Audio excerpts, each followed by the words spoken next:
নতুন একটা ভিডিওতে সবাইকে অনেকখানি ভালোবাসা জানিয়ে আবার একটা নতুন ভিডিও শুরু করলাম।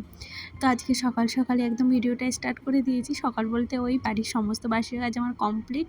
আর এখন এই যে কিছু পাউরুটি এনেছিল, কিছুটা কেটে দিয়েছি, মানে কেটে ছেঁকে নিচ্ছি আর কি বাটা দিয়ে, আর কিছুটা রেখে দিয়েছি। কী বলতো, সকালবেলা উঠে আমার একটু খিদে পেয়ে যায়, যার জন্য এটা করা। যাই হোক, ওইদিকে পাউরুটি ছেঁকে রেখেছি, আর এদিকে আনিশাকে টিফিনে খালি ফলই দিয়েছি। ওকে না অন্য কিছু দিলে ও ফিরিয়ে আনে। আর যা গরম পড়েছে, ওর কাল থেকে স্কুল ছুটি, মানে 1 মাস পুরো ছুটি। আমিও বাঁচবো, ওও বাঁচবে, তাই ওকে ফল দিয়েছি আর একটা সন্দেশ দিয়েছি। ও যেগুলো খেতে ভালোবাসে। ওই স্কুলে বেরিয়ে যায় মোটামুটি 6:30, মানে ওই 6:25 গাড়ি আসে। আর আজকে একটু রচা বসিয়েছিলাম সাথে, আর আজকে একটু তাড়াহুড়োয় আছি। আজকে একটু শাড়িতে মার দেবো। এই দেখো, বলতে বলতে আমার পিসিও চলে এসছে। আর পিসির সামনে ভিডিও করতে আমি একটু ভয়ই পাই আর কি। পিসি একদমই পছন্দ করে না ভিডিও করা, যার জন্য আমি একটু ভয়ে ভয়েই ভিডিও করি।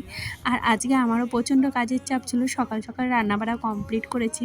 আজকে আর সেই সব তোমাদের সাথে শেয়ার করলাম না, কারণ প্রতিদিন তো রান্নাবাড়া শেয়ার করি। আজকে ভাবলাম চলো একটু অন্য কিছু শেয়ার করি।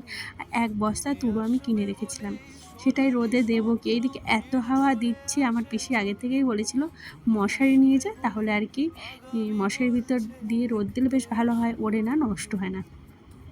বাট আমি তো প্রথমে কোনোভাবেই পারছিলাম না, যেহেতু এইসব কাজ আমি করিনি। অ্যাট লাস্ট আমি অনেকক্ষণ পরে তুলোগুলো বের করতে পেরেছি, জানো তো, একদম বেরোচ্ছিল না ওই বস্তা থেকে, এত টাইট হয়ে আটকে ছিল। অনেক দিন রেখেছি তো আজকে ভেবেছি বালিশ বানাবো আর মানে শাড়িগুলো মার দেবো। আর জানো তো, এই শাড়িগুলো মার দিতে গিয়ে মেলতে যেয়ে ক্লিপগুলো নিতেই আমি ভুলে গেছি। আর এদিকে নিচে এসে দেখি পিসির অ্যারারুট জাল দেওয়া হয়ে গেছে। আর আমার পিসি এইভাবে হাতে ভরিয়ে ভরিয়ে সুন্দর করে গোটা শাড়িটায় মানে মার দেয়। তো আমিও দিচ্ছিলাম, আর শাড়িগুলো না একদম নেতিয়ে পড়েছে। আর দেখবে কোনো শাড়ি না যদি তুমি মার দিয়ে বড় সুন্দর করে গুছিয়ে, সেই শাড়িটা দেখতে ভালো লাগে।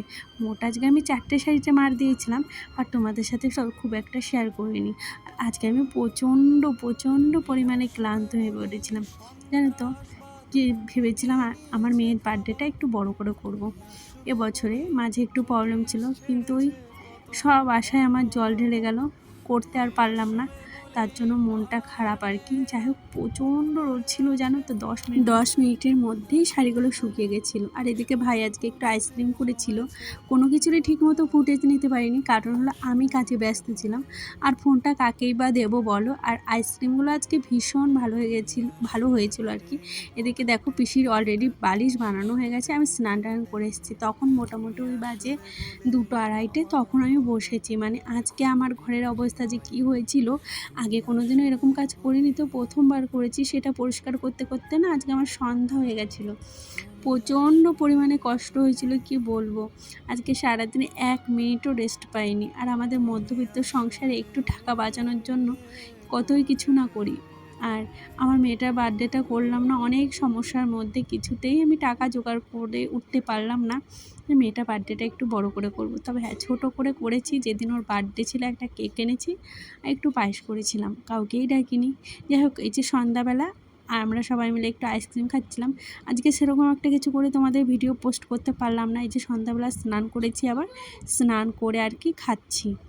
তারপরে এই যে খাওয়া দাওয়া কমপ্লিট করে আমাদের ঘরে পুচকুসোনা এই যে শুয়েছিল। এটা হলো পরের দিন সকালে এক জায়গায় যাব তো। আর এই দেখো, তোমাদের দেখাতে ভুলেই গেছি, এই যে এতগুলো মোট বালিশ হয়েছে।